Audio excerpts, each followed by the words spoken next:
Hello, 6371 class. This is an explanation of assignment 3, the big assignment. The course is called Designing Information Programs for Children and Youth. So this is where you guys plan and implement a program for a school library.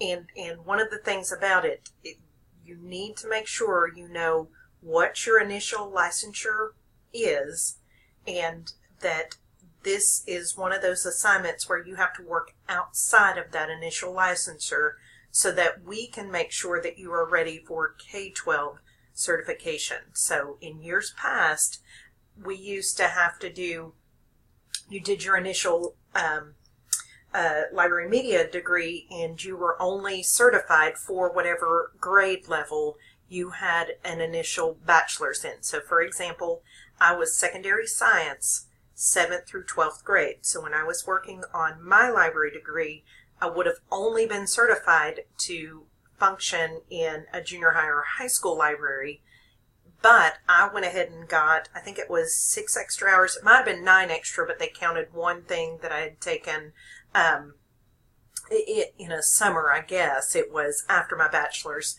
but sometime before I had really started the library program. So it was 9 extra hours to be K-12. So that's one of the benefits for you guys, is that now when you get your degree, it is K-12. But that being said, if you are a middle level person, then you either need to find, if you are 4th through 6th grade, you need to find a K, 1, 2, or 3 grade level or library to work in, or you can go above 7th, you've got that leeway. If you're an elementary educator and you're certified kindergarten through 6th grade, well then you need to find one of those 7th through 12th grade libraries that you focus on. Now, let's say you are in a middle school and you're kindergarten through 6th grade certified, but you have 7th graders in your school, then you would be able to go ahead and use the 7th grade. Just make sure that that is who you plan your program for, and those are the participants. Does that mean you can't provide it or offer it also to your 6th graders? No, but in your write-up, just write up that it was for your 7th graders. So we'll just go ahead and get into the meat of this. According to AASL's Empowering Learners, now I realize that we've got new standards for this next year, but as of right now, we are still using the Empowering Learners standards.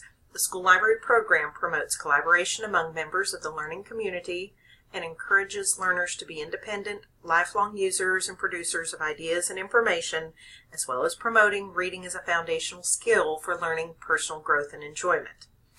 So the program implementation assignment is composed or comprised of 2 parts. The first part is where the candidate works with a school librarian and an existing collection in order to go through the process of designing, organizing, promoting, and implementation of a program. And then the second part is the actual presentation of the implementation of the program and the assessment of the program itself. And remember, this is a program for students in grade levels or a grade level outside of the candidate's initial licensure grades. So both parts of the program implementation assessment and their completed documents compose one of the major program assessment scores for our library media program. So this is one that will be uploaded to Chalk and Wire as well as loaded into Blackboard for scoring. And both pieces need to be done, both submissions, Chalk and Wire and in Blackboard, need to be done before the end of the semester, or the candidate, you will receive an X grade. And if you have an X, you have 1 year to complete. So it's up to you. It's much easier on this end. If you've done the program, get it written up, get both pieces submitted. Okay, so there's 2 different parts. So part 1 is the actual program write-up. This is all about the planning. And this will go A through M. So very quickly, you're going to do a write-up on the complete program that's organized to meet the needs of either a recreational program for underserved children and youth or an informational program for culturally diverse children and youth. So I'll have those defined a little bit, but you can go ahead and see the diversity defined handout to kind of decide which direction you want to go. The program cannot be for the same grades that you're licensed to teach. So in order for the program to provide a number of experiences for different grades to be P through 12 licensure, this is one, if you're licensed K4, then yours needs to either be middle level, a 5-8 program, or 7-12. If you're looking at secondary, if you already have a P through 12 licensure, you know, if you're PE or music or art, then you could choose to target your program for any level. So just be very cognizant of that. So starting with a title, be creative, you know, have a creative title.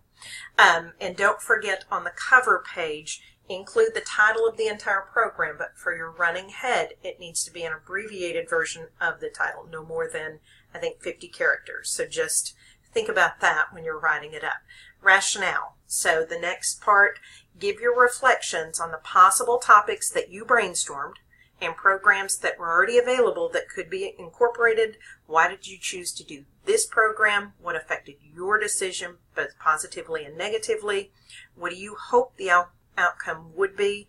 If the program is tied to a holiday or an observance or a specific reading program, include all of that information as well. It's always best to err on the side of more information than too little. So the next subject area, or the next, I guess, heading you might want to go through is your target group. What's the population being served by this program? Is it a class? Is it an entire grade level? Is it a course subject? Or is it for the entire building or school? Where does the student diversity come into this program? Does it involve parents, teachers, and or community groups? If it is tied to a grade level or course subject, is the program at the beginning or the end of the unit? So tell, you know, who your group is, and, you know, definitely reflect on why you chose that group or that specific population. Your location. What school and library media center is the program being held in?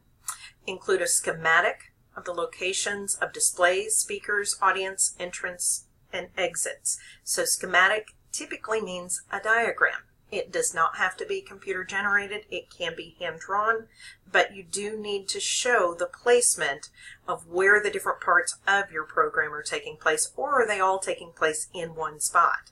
But just go ahead and draw it up. The dates. When is the program being held?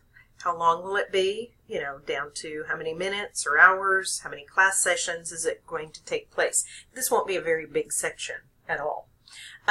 Objectives. What are the objectives of the program? You should definitely have some type of objective, even if it is a recreational program. If it is tied to a unit, what goals or objectives, you know, match for that unit.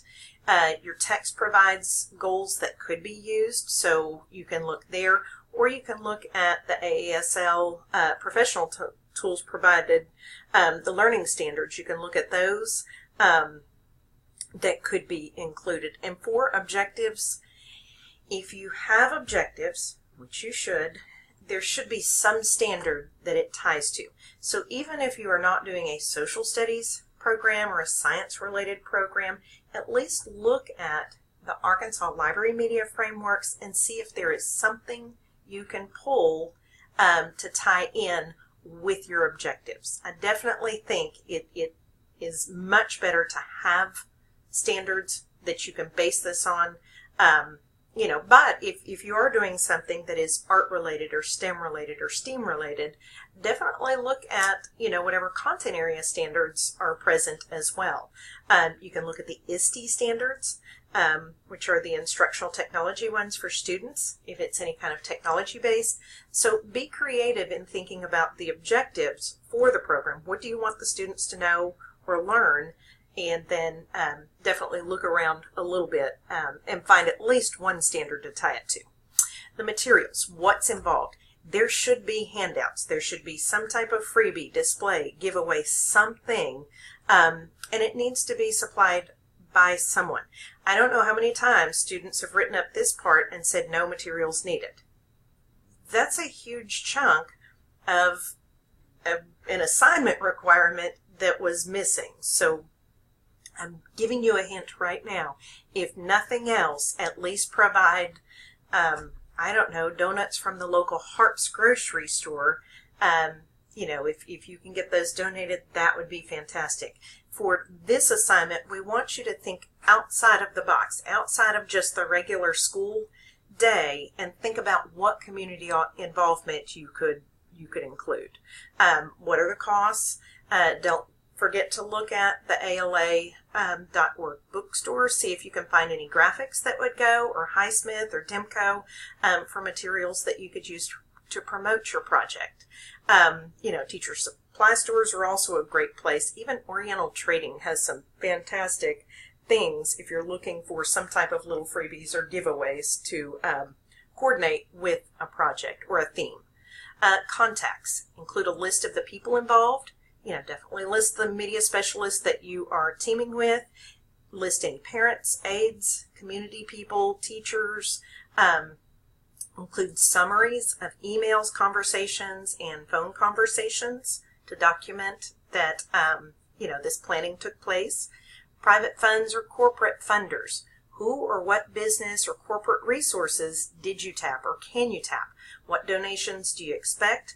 Money's not always what you need. If it's refreshments, supplies, manpower, you know, sometimes those are better than those Benjamins. Include copies of thank you notes that you provide to your sponsors. So one example of manpower, if you have a Kohl's in your area, I believe they do a volunteer program, and they actually donate money toward it, but they will come and help. I know that we had them come and help at a book fair one time because we had students whose parents worked at Kohl's, and it worked out very, very, very well. Kimberly Clark was another business in the Conway area that would also come and provide volunteers. So think outside the box. We also had a local college sorority. They were looking for volunteer hours. So think about whom you could include from your own community and capitalize on that. Your program agenda, you need to provide the entire program script. Who, what, when, where, why, and how long it's going to be. If you have programs from the program, like a flyer, include that in the write-up. You could put it in the appendix, but you can write it up. Also include information about any PR activities for the implemented program. So if you had a local newspaper or radio station talk about yours, those are things that you will want to include, those PR activities. Audience evaluations, provide a copy of the evaluation that would be given to the students and the other participants. For the program actually implemented, in your second part, you're going to include the results from those evaluations. And your text provides examples of assessments that could be tweaked for your program. Those, I think I've included those in the resource area of our online classroom. And you should have a bibliography of any resources you used, so that's self-explanatory. Just make sure that it's written up as a reference list. And then reminders. These are things that just make sure you have. A cover sheet, make sure you have the name. What term we're in, this would be spring of 2018, the course name, course number, and the assignment title. Each page should have a running head with the program name and grade levels, so try to include that in 50 characters or less. APA 6th edition is the writing style guide, so find it. If you've not found Purdue OWL to help you in your formatting, please do so. Check with the UCA Writing Group Center. They will take your paper, you can submit it to them, and they will give you feedback on it. You can even do it online. Books and multimedia sharing as well as follow-up circulation should be emphasized within this program. The whole purpose is to promote your school library and the collection.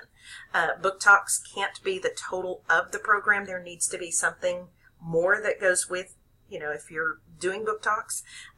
If you have a presentation by a speaker, a guest speaker, that's not the total program. Make sure you have some other coordinating activities that go with it, something beyond, even if it's a display of informational text that you could take, you know, after the speaker talks and promote that.